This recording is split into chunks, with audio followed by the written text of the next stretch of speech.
Welcome back, guys. We're continuing on today with our career videos from the drivers in the 2002 World of Outlaws video game made by Ratbag for the PlayStation and for the computer. And today we're going to be talking about Stevie Smith, the driver out of Broken Arrow, Oklahoma. Had a very solid career and one that finds him towards the top of the all-time win list with the World of Outlaws. So Stevie Smith, we'll get right into it. He started his full-time career with the Outlaws in 1990. In that year, he had 91 starts, was able to get a win out of the way, 18 top fives, 59 top tens, and he would end up fifth in the overall point standings at the end of the year. Not bad for your rookie season with the Outlaws. And he was driving the Al Hamilton 77. And as you could tell, just by looking at the board, he had a pretty good run with those guys for about 4 years. 1991, once again, 91 starts, another win, 32 top fives, 66 top tens, and he was fourth in the overall point standings with the Outlaws once again. Now, in 1992, I have that one written in green. In my opinion, that was the best season of all time for Stevie Smith overall. Now, there is a season later on that we will get to that is close, but I like to think that the point standings is something that a driver looks back on and says, wow, I was super close to winning the championship, kind of like Stevie Smith in 92. 1992, he has 92 starts, 8 wins, 46 top fives, and 78 top tens. He would finish second in the point standings to Steve Kinser, but he was 509 points behind. Still second place, but that's a pretty hefty margin to miss out on the championship by. And once again, driving the Hamilton 77. 1993, he's back for more. 84 starts this time, 11 wins, so the most he's ever had in one single season. 49 top fives and 67 top 10 finishes. He would end up third in the point standings. So 4 years into his outlaw career, and he has yet to finish outside the top 5 in the point standings. That's pretty good, but that will change here in 1994.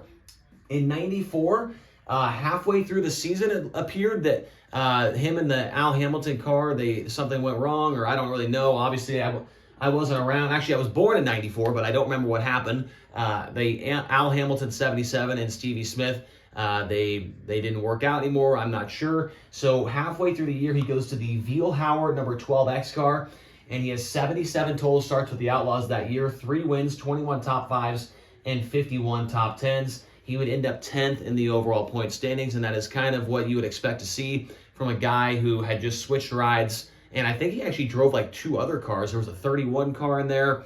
He might have drove the Forbrook 5 for a couple races that year, but most of them were either the 77 or the 12X. In 1995, a lot of races on the schedule that year, 93 races to be exact, 8 wins, 41 top fives, 71 top tens. He would end up third in the point standings, and that was his first year driving the Mopar 71M car.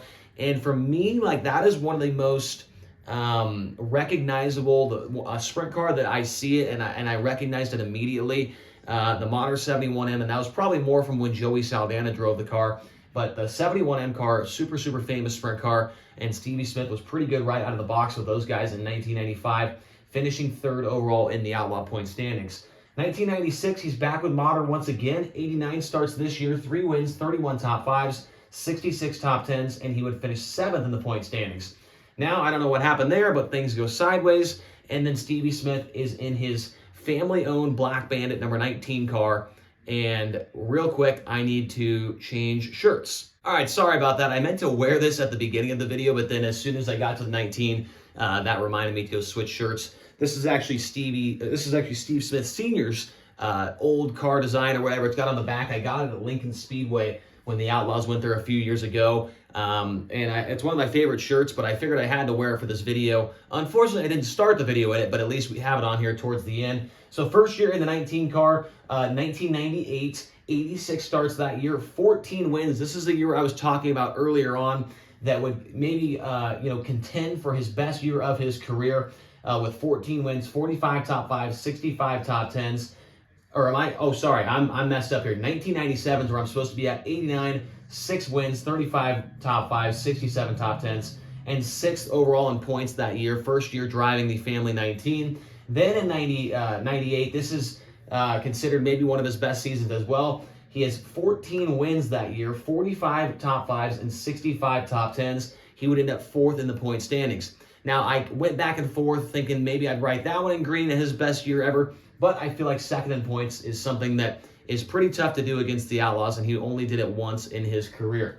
1999, he's back again for 93 starts, 7 wins this time, 41 top 5s, 69 top 10s, and that's nice, and he would finish 4th in the points again. He runs 4th in points like 5 times. 1, 2, 3, 4 times. He runs 3rd twice. He was all over the top 5 in points, could never get that championship. The year 2000 comes around, 91 starts this year, 6 wins, 37 top 5s, and 63 top 10s. Once again, 4th in the point standings, but that would be the final time he'd be in the top 5 in his full-time World of Outlaws career. 2001, 92 starts, I should say, 8 wins, 27 top 5s, 50 top 10s, and he would be 9th in the point standings there, also driving the Black Bandit 19. Final year, 2002 of his World of Outlaws full-time career, 91 starts, 2 wins, 22 top 5s, and 51 top 10s. He would run 9th in points, this time driving the Helm number 11H car.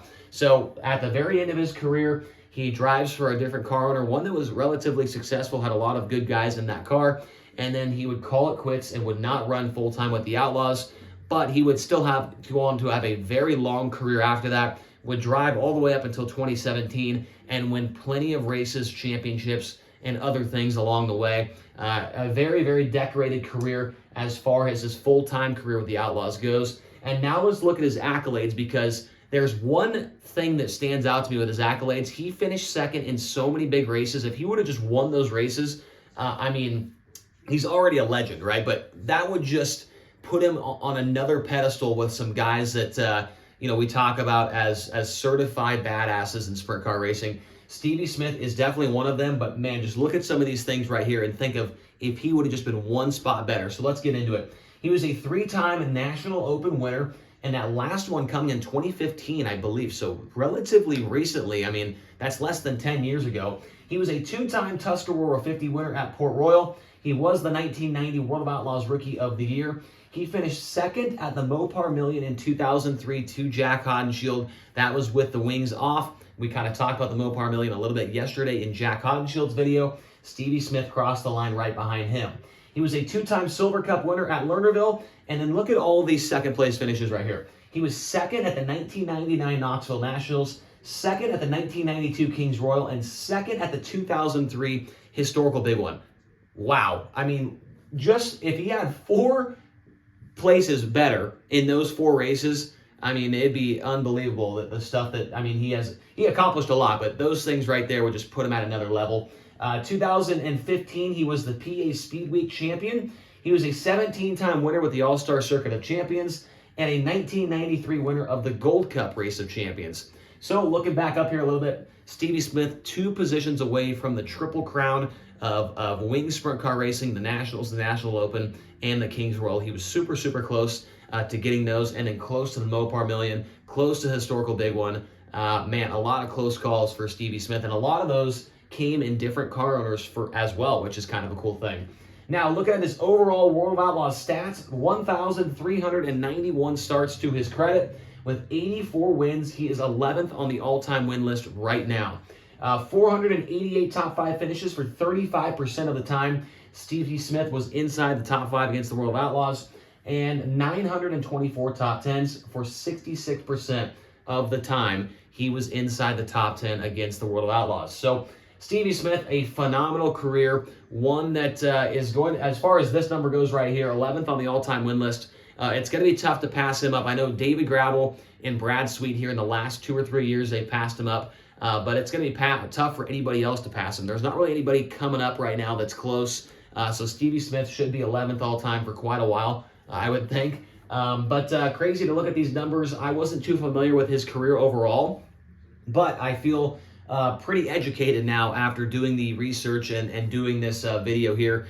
He did some unbelievable things, and he's still doing unbelievable things right now. He's not racing by any means, but owning Smith Titanium and doing all of that, and he's really changed the game as far as titanium goes. It feels like in the sprint car world, a lot of top teams use his stuff, and so he's got a pretty good business going on right now, pretty good product, and great to see that happen for a guy that had a hell of a career behind the wheel of a sprint car. So hopefully you guys enjoyed this one. We will talk to you tomorrow for another one of these videos with the 2002 World of Outlaws video game. I also put out a video earlier today talking about Gio Scelzi's hot start to 2024 as the current World of Outlaws point leader. If you want to check that out, it's in the channel. It's the last video I posted right before this one, so check that out.